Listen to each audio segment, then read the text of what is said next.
आज की ये पत्रकार वार्ता भारतीय जनता पार्टी के मंत्री विजय शाह ने जिस तरह से भारतीय सेना का अपमान किया है उस पर बातचीत करने के लिए बुलाई गई।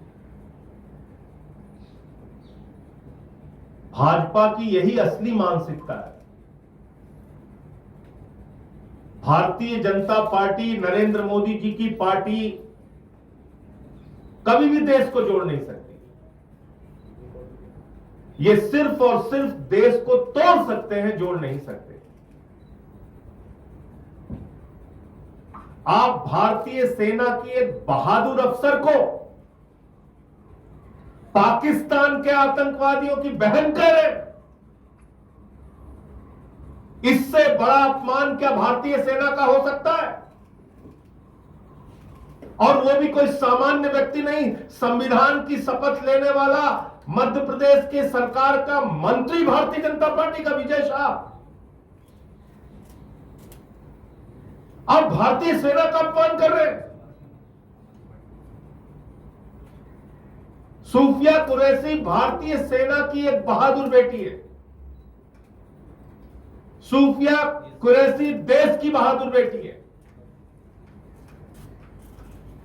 और उसको पाकिस्तान की आतंकवादियों का बहन कह रहा है भारतीय जनता पार्टी का मंत्री। और प्रधानमंत्री जी इतनी बड़ी घटना पे भी खामोश हैं, कुछ बोलते नहीं, कुछ कार्रवाई नहीं करते। वो विजय शाह ऐसा व्यक्ति है जिसने वहां के पहले के मुख्यमंत्री की पत्नी के बारे में भी आपत्तिजनक टिप्पणी की है। ऐसे आदमी को आपने अपना मंत्री बना रखा है। नरेंद्र मोदी जी को पूरे देश से माफी मांगनी चाहिए और उस विजय शाह को मंत्रिमंडल से बर्खास्त करके उसको गिरफ्तार करना चाहिए।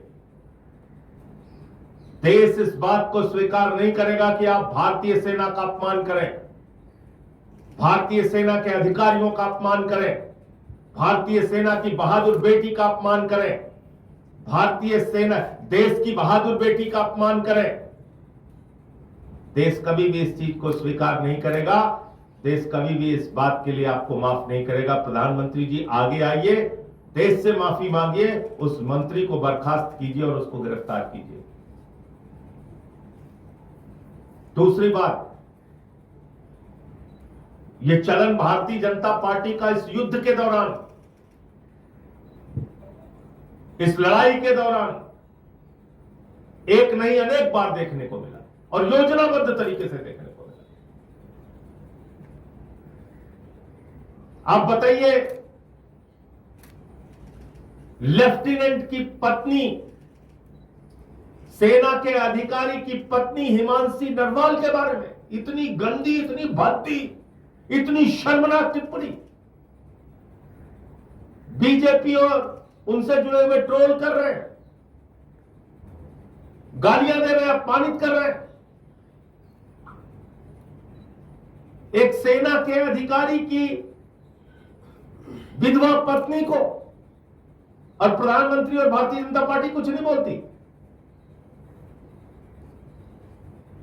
इतना ही नहीं, देश के एक होनहार, ईमानदार अधिकारी, विदेश सचिव विक्रम मिश्री, जिनका कोई अपराध नहीं है, सीज फायर का फैसला नरेंद्र मोदी ने लिया। कल भी मैंने बोला था, आज फिर दोहरा रहा हूं, मोदी इसके लिए जिम्मेदार है। और गालियां किसको दे रहे हैं भारतीय जनता पार्टी के लोग? विक्रम मिश्री को। विक्रम मिश्री की बेटी को, उनके परिवार को। देश में बीजेपी के लोगों ने गुंडागर्दी मचा रखी है। भारतीय सेना की बहादुर बेटी को गालियां दोगे, भारतीय सेना को अपमानित करोगे, विदेश सचिव को गालियां दोगे, विदेश सचिव के परिवार और उसकी बेटी को गालियां दोगे, उसको अपमानित करोगे। सेना के अधिकारी की बेवा पत्नी हिमांशी नरवाल को अपमानित करोगे, गालियां दोगे। ये तुम्हारा चरित्र है, यही तुम्हारी असली मानसिकता है, यही तुम्हारी सोच है, यही तुम्हारा विचार है। इसलिए मैं फिर दोहरा रहा हूं, इसके लिए प्रधानमंत्री को सामने आके माफी मांगनी चाहिए और उस मंत्री को गिरफ्तार करवाना चाहिए, उसको बर्खास्त करना चाहिए मंत्रिमंडल से। भारतीय सेना का अपमान, सेना की और देश की बहादुर बेटी का अपमान, ये देश कभी भी बर्दाश्त नहीं करेगा। आप इस मसले पर छिप नहीं सकते, चुप नहीं रह सकते। प्रधानमंत्री, आपके कोई प्रश्न हो आप पूछ सकते हैं। चीन ने एक बार फिर से हिमाकत की है, अरुणाचल की कुछ जगहों का नाम बदल दिए। देखिए, मैं फिर दोहरा रहा हूं, राष्ट्रीय सुरक्षा के मसले पर आम आदमी पार्टी पूरी तरीके से भारतीय सेना के साथ है और जहां कहीं भी कोई भी दुश्मन देश, पड़ोसी देश भारत की सीमा पर किसी भी प्रकार की ऐसी गतिविधि करता है जो भारत की सीमाओं का उल्लंघन है, उसका मुंहतोड़ जवाब सरकार और सेना को देना चाहिए और उसमें हम पूरी तरीके से साथ खड़े हैं।